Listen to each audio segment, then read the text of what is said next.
Con su venia, señora presidenta. Adelante, diputada. El día de hoy estoy aquí para invitarles, para proponerles cerrar un círculo que está incompleto, un cerco que a través de la ley se ha tratado de establecer contra una conducta que constituye un problema de salud y de seguridad en el trabajo. Y es una situación laboral inaceptable. Y me refiero al acoso sexual, mismo que desafortunadamente por la omisión de sanciones en el ámbito administrativo termina siendo un problema que invisibiliza a quien agrede y expone a quien lo padece y lo denuncia. Sin duda,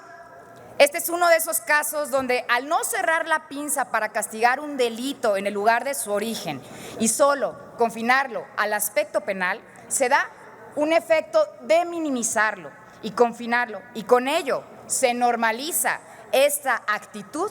que vale la pena reiterarlo.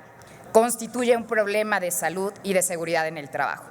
Por eso es que me presento ante ustedes con esta iniciativa que reforma y adiciona diversos artículos de la Ley Federal del Trabajo y de la Ley Federal de los Trabajadores al Servicio del Estado, reglamentaria muy en particular del apartado B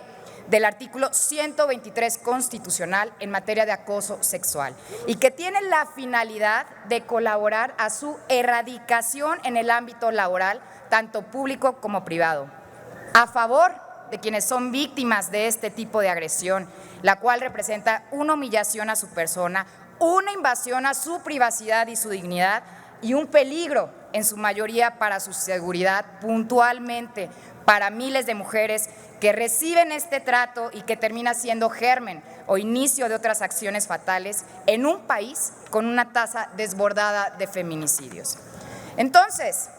si hemos caminado, si hemos avanzado y acordado a través de nuestra historia contemporánea, basados en lamentables hechos y con el consenso de la ley y de instituciones tanto nacionales como internacionales, que el acoso sexual es una manifestación de discriminación de género y una forma específica de violencia, necesitamos, insisto, cerrar el cerco y no dejarle salida, extender su consecuencia desde el mismo lugar donde se genera y brindar las facilidades para su investigación y la protección a quienes denuncian, para que este proceso sea seguro y sea ágil.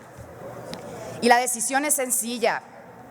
Solo hay que recordar, compañeras, las veces que han sido víctimas o han sabido o les han confiado sus amigas de una situación de chantaje, ofensiva, indigna o incluso de ultraje, en la intensidad que sea, en ambientes laborales.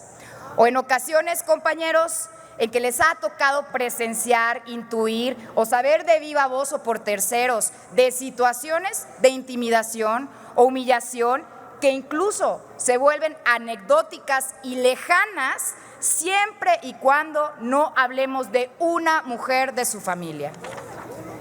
Los números son